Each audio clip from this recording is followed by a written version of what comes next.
This is the CBS Evening News. Dan Rather reporting. Good evening.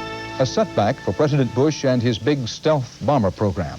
The House of Representatives today voted to impose limits on funding for the B-2, and with the stealth program's overall $70 billion price tag, a key issue in this debate, confirmation tonight that the B-2's manufacturer is under investigation for possible billing fraud. Our coverage begins with CBS News reporter Linda Tyra on Capitol Hill.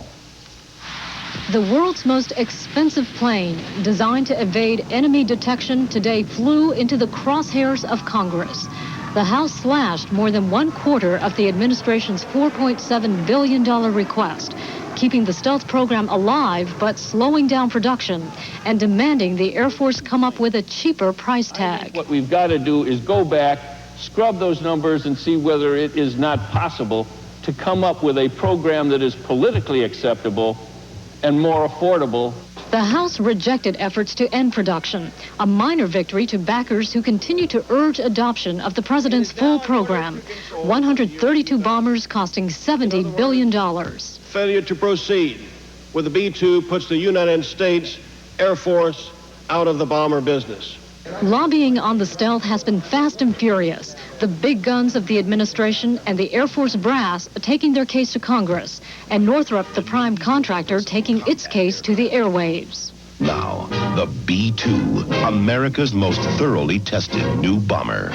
After $20 billion for research and 10 years to do it, the contractor and the Pentagon got excited because it went down the runway and stayed in the air for a couple of hours. Opponents of the B-2 argue it just cannot fly politically. B-2 or not B-2? That is the question. A handsome bomber, yes, but better not to be. But the B-2 has wide pork barrel appeal. The stealth has scores of subcontractors and suppliers in 47 states and the District of Columbia. The Senate yesterday gave the bomber a conditional go-ahead, and at levels generally requested by the administration. A House-Senate conference will work out the differences. Yet the administration and builders of the B-2 are now on notice that the once secret stealth has to prove itself to the public. Linda Tyra, CBS News, Capitol Hill. B-2 sticker shock got worse today with the revelation that the Justice Department is conducting 2 criminal probes into millions of dollars in alleged mischarges on the stealth bomber program. Pentagon officials and congressional sources say the mischarges were allegedly made by Northrop Corporation, the plane's manufacturer, with the knowledge of Air Force officials. Northrop says it is not aware of a criminal investigation, but it is already the target of a civil suit in which present and former employees claim Northrop improperly billed the Air Force for costs the company should have paid. We have evidence of one audit which showed $400 million in overcharges, which audit was shredded. I would suspect we're probably talking $1 to $2 billion. The overall cost of the B-2 program has grown by nearly 20% over the past decade. Although much of that can be attributed to the uncertainties of working on the cutting edge of high tech, one former Pentagon official says Northrop was slow to adopt a quality control program. I pushed this very hard with Northrop, and it wasn't until last fall, the fall of 1988, that they even said that they had a program in place. That's late in the game in a program as sophisticated as the B-2 bomber. Northrop is a major defense contractor, and stealth is not the only one of its programs under criminal investigation.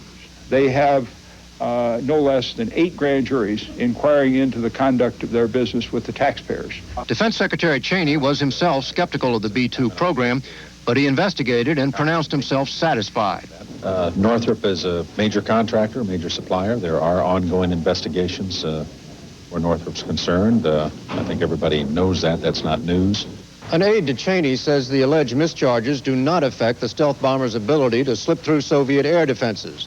But mischarges could affect the plane's cost, and that more than anything is what Congress doesn't like. David Martin, CBS News, the Pentagon. The stealth bomber is just one of many high-cost programs President Bush is pushing, while at the same time refusing to budge from his pledge of no new taxes. So increasingly, among Democrats and Republicans, the question is asked, where's all this money going to come from? CBS News Chief White House correspondent Leslie Stahl reports on the president, the promises, and the price tags. President Bush has been fighting tooth and nail to keep Congress from cutting his defense budget for next year, not only his request for stealth, but also the MX missile, Star Wars, and Midget Man. Because I think the prime responsibility of a president is the national security of the United States. But glasnost in the Soviet Union and budget cutting in the U.S. have dulled the appetite in Congress for fancy new weapons. We're talking about spending megabucks and gigabucks at a time we have a tremendous deficit. On top of the new weapons, the president wants a war on drugs. He wants to be the education president and clean up the air. There is kind of a grand illusion being presented to the American people where promises are being made that we can go to Mars, that we can pay for a stealth bomber, that we can pay for a superconductor collider. But I haven't got a dime to pay for most of these programs. And I don't know where it's going to come from. There is nothing said about sacrifice in the American people as to how we're going to pay for these programs. And President Bush is under pressure from his own cabinet to go beyond rhetoric. The housing secretary wants more money for the homeless. The transportation secretary wants funds to modernize the air traffic control system. And the nation's mayors are outraged that Mr. Bush wants more money for stealth than for fighting drugs. $70 billion for one plane, and all they're spending nationwide on drug interdiction when $1 billion? Give me a break. As someone said, Uncle Sam is running on empty. And the much-touted deficit reduction agreement turns out to be a shell game using accounting gimmicks to reach the Graham-Rudman deficit target of $100 billion next year. What's the real deficit? So you're looking at a deficit that is very close to $220 billion. The myth of deficit reduction and the pressure for increased spending lead to the inevitable question, will the president be forced to go to the public and say, we have to pay for what we spend? That means taxes. Leslie Stahl, CBS News, the White House. Still to come on tonight's CBS Evening News, Betsy Aaron on a new drug to help save premature babies. And Rita Braver on cocaine raids and civil rights.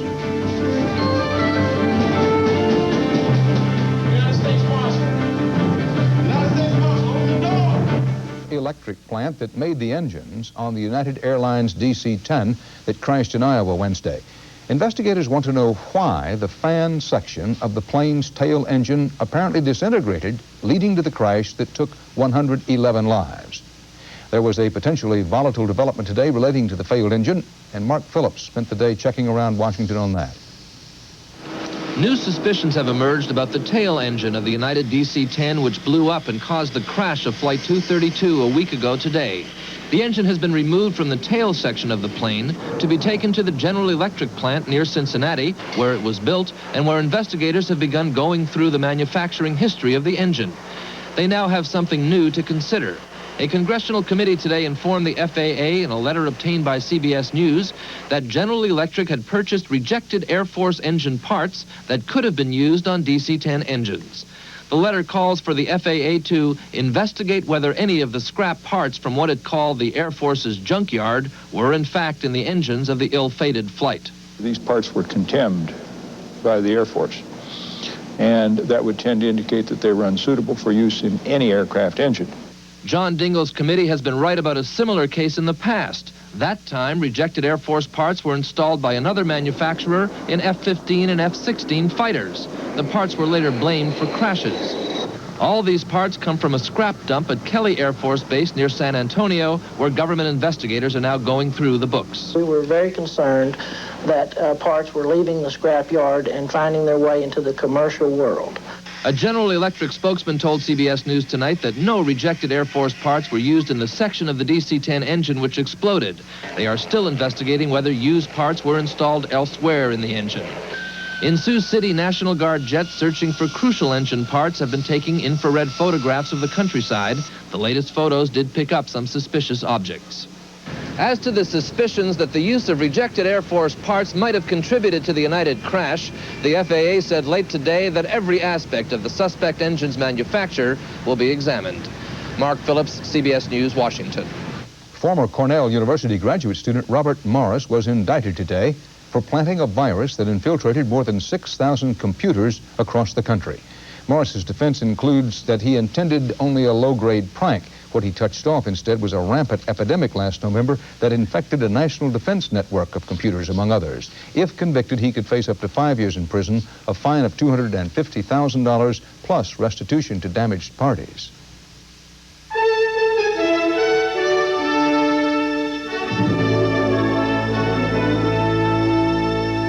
Officials called a meeting tonight of 150 residents of Niagara Falls, New York. Their homes are sitting on land contaminated by cancer-causing chemical waste. The government is pushing a temporary move-out. Richard Schlesinger reports the residents want a permanent buyout. At the Forest Glen Trailer Park, just a few miles from Love Canal, where this country first learned about toxic waste dumps, the residents are finding out it has happened to them. We're living on raw waste. Raw waste. In parts of this neighborhood, the Environmental Protection Agency has placed plastic on the ground to keep the chemicals contained. But the residents here say they can still feel the effects of the toxic waste. About 2 months ago, I cut the grass in my bare feet. And when I went to take a shower, my whole foot was covered with warts. The EPA has found dangerous concentrations of at least 4 chemicals in the ground. All are toxic, some cause cancer. Investigators believe the chemicals came from one of several nearby plants and were dumped here in the 60s. It'll take time to find out who dumped the chemicals, but right now the priority is to get these people out. We would advise them to move, but if they insist on staying, we're not going to force them out. How strong is your advisory to them? As strong as it can be, yeah. The federal government is offering to relocate these people temporarily, but the residents here say that's not good enough. They want to be bought out and leave permanently. For that to happen, the EPA has to conduct more tests and studies and satisfy the requirements of federal law. That, says the EPA, could take a year. Until then, federal authorities are hoping the people of Forest Glen will accept the offer and apply for temporary relocation. Once they fill out that application for assistance, they'll have a check in 10 days to move out. The residents of Forest Glen are blaming the federal bureaucracy for prolonging their ordeal. The government says it is moving as quickly as it can. A year, federal officials say, may be a long time to conclude all their tests, but it's half as long as it usually takes. Richard Schlesinger, CBS News, Niagara Falls, New York. The government today approved wider use of an experimental drug to treat a breathing disorder that is the leading killer of premature babies. Perhaps the most famous victim was a boy born to President and Mrs. Kennedy in 1963. Betsy Aaron has our report. They are the tiniest of infants, from 1.5 to 3 pounds at birth. 50,000 of them born prematurely each year in the United States suffer from respiratory distress syndrome, breathing difficulties from which 5,000 of them will die. When you look at the baby, you can see this baby is struggling for breath. Today, the Food and Drug Administration authorized the use of an experimental drug to prevent lung collapse, the leading cause of death and disability among newborns.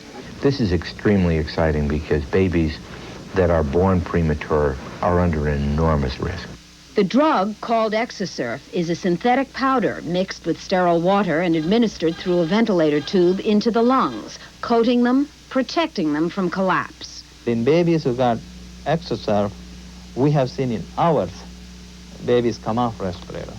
The drug still must receive final approval from the FDA. Until that time, some hospitals will continue to use already accepted treatments. We would prefer to wait until everybody has evaluated it, until the evidence is in that this is the best preparation. But I wouldn't present it to parents as being the important intervention that makes that baby survive or not.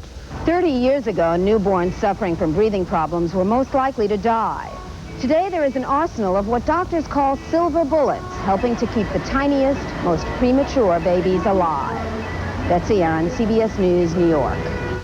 A research group financed by insurance companies told Congress today there was a 30% increase in fatalities last year on rural interstate highways that raised the speed limit to 65 miles an hour.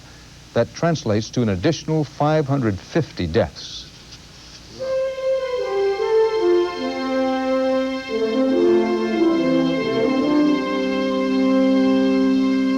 Today in China report yet another wave, this time of more than 3,000 arrests. They include the treasurer of the crushed pro-democracy student movement, who has been on the run. Police continued efforts to identify leaders of this week's first known political protest in China since the June massacre.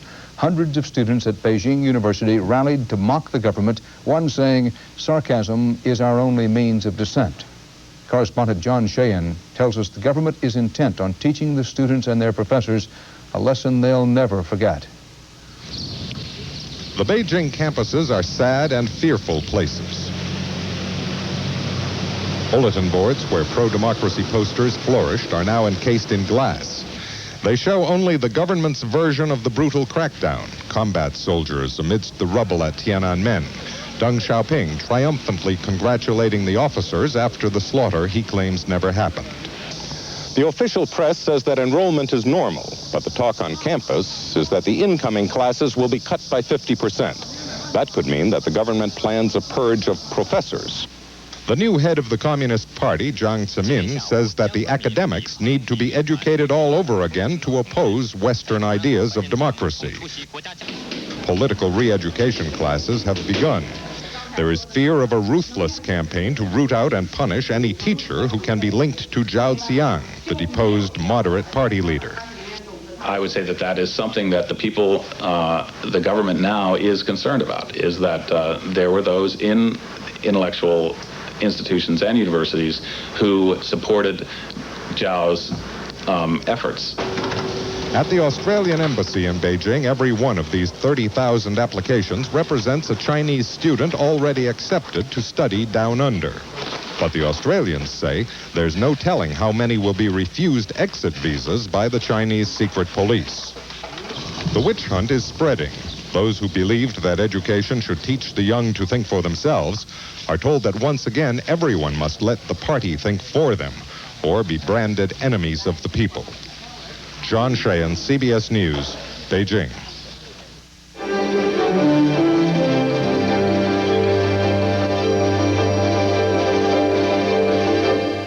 The preamble to the Constitution of the United States sets out a number of goals for the government, among them ensuring domestic tranquility and securing liberty.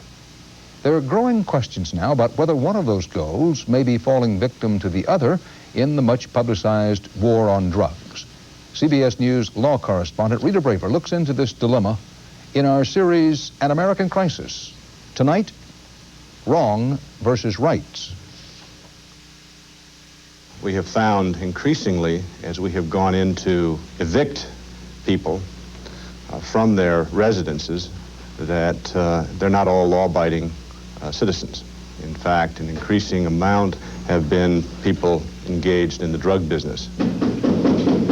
United States Marshal. The Bush administration brings in SWAT teams to help Washington, D.C. carry out evictions of suspected drug dealers. Part of a new policy to bear down hard on every aspect of the drug trade.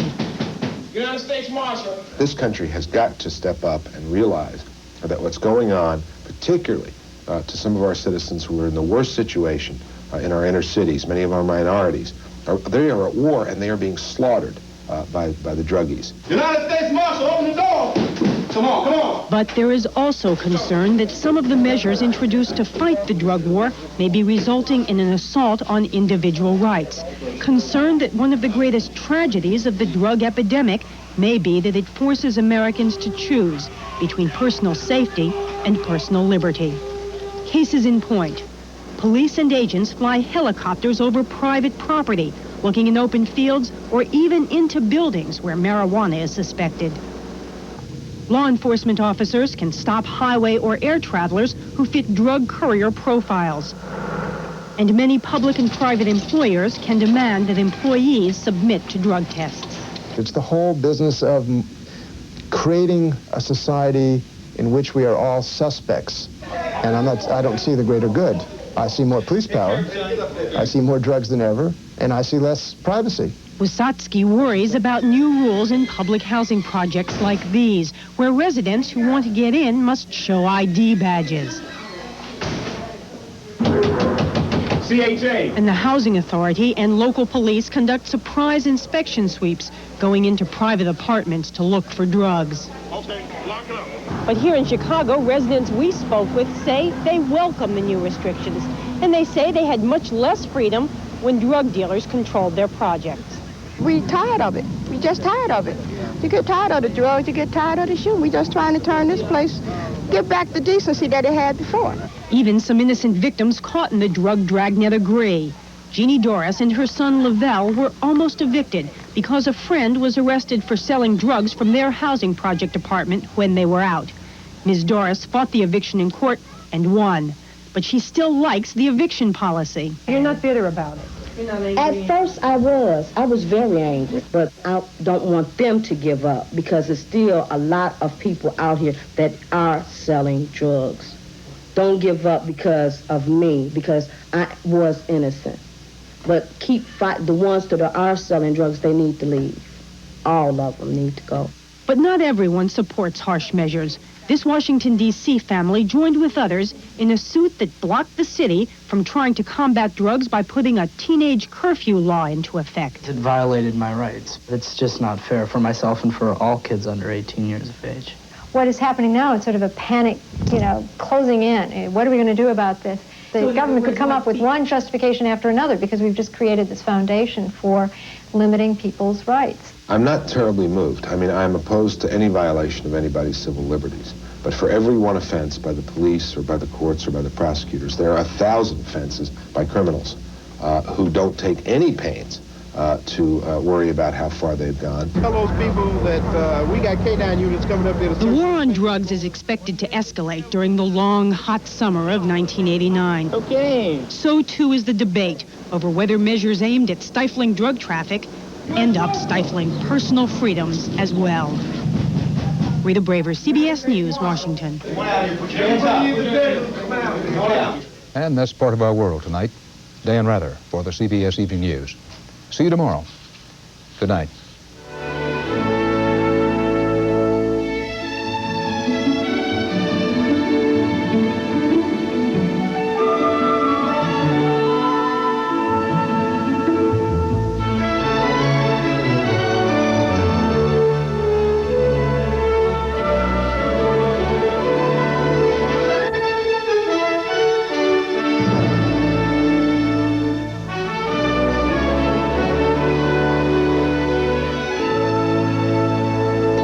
I'm Harry Smith. Tomorrow, a riches to rags story. A man who won the lottery and then lost it all. Also, the Bee Gees join us on CBS This Morning. This is CBS. Nothing moves.